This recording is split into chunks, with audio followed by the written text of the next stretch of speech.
সরকার পরিচালনার ৩ মাস পূর্ণ হয়েছে মাত্র গোটা ৩ দিন আগে। ভেবেছিলাম এ বিষয়ে আমাদের মতো বা সাধারণ মানুষ যারা আছেন তাদের অনুভূতি নিয়ে কিছু আলোচনা করব। আমার নিজের অনুভূতি একই সাথে প্রকাশ হবে। কিন্তু স্তম্ভিত হয়ে গেলাম রামিসার বাবার কান্না দেখে। সরকারের সমালোচনা করব না রামিসার বাবার এই অশ্রুসিক্ত নয়নকে আমরা কিভাবে এড়িয়ে চলব? রামিসার বাবা বিচার পর্যন্ত চাচ্ছেন না। মানুষের বিশ্বাস কোন তলানিতে চলে গেলে, রাষ্ট্র কতটা ব্যর্থ হলে, সরকার কতটা দায়িত্বহীন হলে, ব্যর্থ হলে, এই সমাজ কতটা অযোগ্য হলে, এই সমাজে কতটা পশুর বিচরণ হলে একজন পিতা তার কন্যা হত্যার বিচার চান না। এটা শুধু একদিনের বিষয় নয়, বহুদিন, বহু মাস, বহু বছর, যুগ ধরে এই বিচারহীনতার যে সংস্কৃতি চলে আসছে তারই ধারাবাহিক পরিণতি আমরা ভোগ করছি। এর জন্য আমরা সরকারকে দায়ী করব। কোন সরকারকে দায়ী করব? এই ৩ মাসের এই সরকারকে দায়ী করব, তার 18 মাসের সরকারকে দায়ী করব, না তার আগের 15.5 বছরের সরকারকে দায়ী করব? প্রত্যেকেই দায়ী হবে। এই দায় কেউ এড়াতে পারবে না। একটি রাষ্ট্র পরিচালনার জন্য একটি সরকার গঠিত হয়, এটি রাষ্ট্র পরিচালনার একটি নিয়মতান্ত্রিক পন্থা।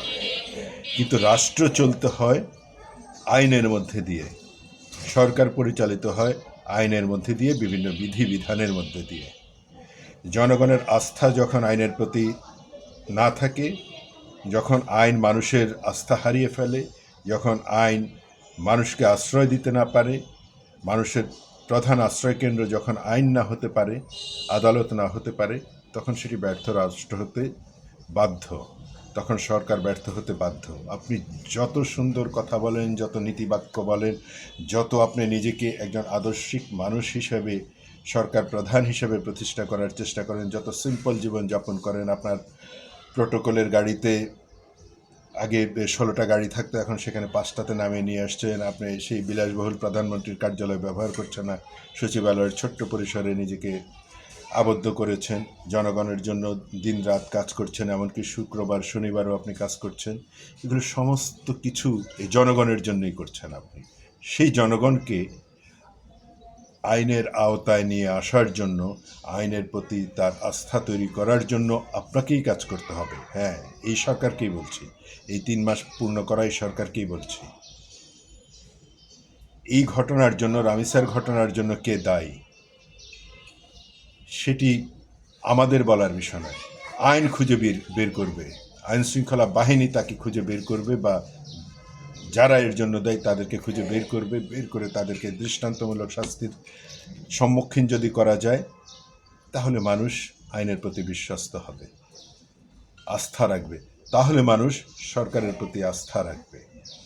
আইনের প্রতি আস্থাহীনতা মানে কিন্তু আলটিমেটলি সরকারের প্রতি আস্থাহীনতা তৈরি হওয়া। কারণ আইন প্রয়োগের একমাত্র বৈধ অধিকার আছে সরকারের, আর কারো নয়। আমরা জনগণ কিন্তু কোনো আইন প্রয়োগ করতে পারি না। আমরা আইন মানতে পারি, আমরা আইনের অধীনে থাকতে পারি, কিন্তু আইন প্রয়োগ করার অধিকার আমাদের হাতে নেই। এটি জনগণ ভোটের মাধ্যমে একটি সরকারকে এত বড় ক্ষমতা দেয়, সে আইন প্রয়োগ করে একটি শাসন কাঠামো তৈরি করবে, মানুষের বিশ্বস্ততা অর্জন করবে, মানুষকে নিরাপত্তা দিবে।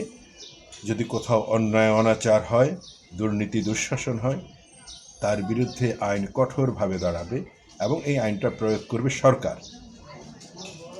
আমরা দেখতে চাই তারেক রহমানের সরকার, বিএনপির সরকার, এই রামিসা যেন শেষ রামিসা হয়, এই রামিসার বাবার কান্না যেন শেষ কান্না হয়। উনি যেন আগামীকাল, আগামী পরশুই বলতে পারেন যে হ্যাঁ, আমি বিশ্বাস করি এই রাষ্ট্র বিচার করবে, বিচার করে অপরাধী বা অপরাধীদেরকে শাস্তি দেবে। শুধু রামিসা নয়, এদেশের লক্ষ কোটি রামিসা প্রতিদিন প্রতিক্ষণ অনিশ্চিত জীবনযাপন করছে।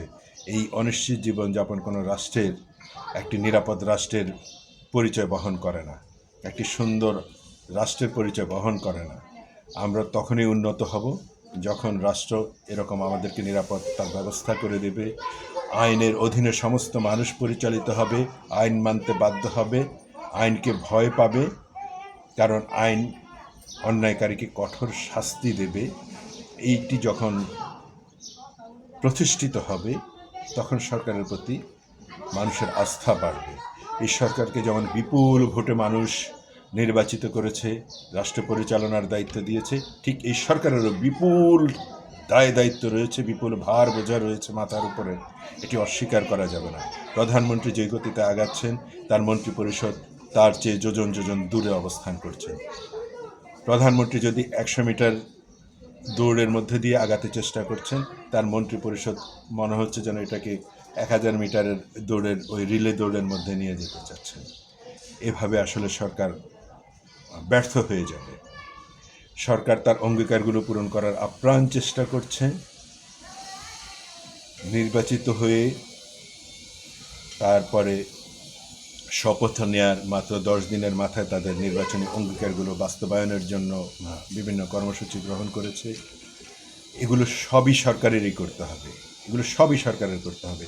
এটি কোথায় ব্যর্থ হচ্ছে সরকারের যেমন খুঁজে বের করতে হবে, আবার কোথায় ব্যর্থ হওয়ার জন্য কারা দায়ী সেই দায়ী ব্যক্তিদেরকেও আনতে হবে সামনে, এনে শাস্তির ব্যবস্থা করতে হবে। তাহলেই আপনি ইতিহাসের পাতায় অমর হয়ে থাকবেন। পাছে লোকে আপনাকে অনেক কিছুই বলবে, কিন্তু এদেশের জনগণ আপনাকে ভালোবেসেছে তারেক রহমান, এদেশের জনগণ আপনার মাকে ভালোবেসেছে তারেক রহমান, এদেশের জনগণ আপনার বাবাকে ভালোবেসেছে তারেক রহমান। এটি আপনার মনে রাখতে হবে। এদেশের মানুষ বারবার বিপুল ভোটে আপনাদেরকে ক্ষমতার মসনদে পাঠিয়েছে, দেশ পরিচালনার দায়িত্ব দিয়েছে। যদি আপনি বলছেন যে ক্ষমতা নয়, দেশ পরিচালনার একটি দায়িত্ব মাত্র আপনি পেয়েছেন। আপনার এই কথাটি খুব ভালো লাগে, আপনার এই সাধারণ জীবনযাপন ভালো লাগে, কিন্তু আপনার পাশে বসে থাকা মন্ত্রী কিভাবে এই গরমের মধ্যে স্যুটটাই পরে আপনার পাশে বসে থাকে, তার লজ্জা লাগে না? স্যুটটাই আমাদের দেশের পোশাক নয়। স্যুটটাই পরলে তাকে মন্ত্রী মনে হবে, আর তাকে অন্য সাধারণ পোশাক পরলে মন্ত্রী মনে হবে না। এটি নয়। আপনাকে তো আমরা প্রধানমন্ত্রী হিসেবে যত সাধারণভাবে দেখছি, ততই আমাদের ভিতরে আনন্দ লাগছে। আমরা বিশ্বাস করছি যে আমাদেরই প্রধানমন্ত্রী আপনি, কারণ আপনি জনগণের কাছ থেকেই সৃষ্টি হয়েছেন। জনগণই আপনাকে আজকে এই জায়গাতে এনেছে, প্রধানমন্ত্রীর জায়গাতে এনেছে। সেই জনগণের মধ্যেই আপনি থাকতে চাচ্ছেন। আর আপনার পাশে থাকা ওই মন্ত্রীরা কিভাবে এই গরমের মধ্যে স্যুট টাই একবারে আঁটো হয়ে নিজেকে একজন ভিন্ন কিছু প্রমাণ করার চেষ্টা করছে। এতে মানুষের বিশ্বাস নষ্ট হয়ে যায় যে প্রধানমন্ত্রী ডান দিকে যাচ্ছে আর প্রধানমন্ত্রীর মন্ত্রিপরিষদ যাচ্ছে বাম দিকে। আপনারাও সাধারণ হতে হবে, মন্ত্রিপরিষদদেরকে বলছি, আপনারাও সাধারণ হতে হবে। তা না হলে অসাধারণ থাকতে থাকতে আপনারা বিরল প্রজাতিতে পরিণত হবেন এবং ভোটের মাঠে তখন পরাজয় বরণ করতে বাধ্য হবেন, এবং এর দায়িত্ব যেয়ে পড়বে প্রধানমন্ত্রীর কাঁধে। আপনাদের ব্যর্থতার দায়িত্ব কখনোই প্রধানমন্ত্রীর কাঁধে পড়তে দেবেন না।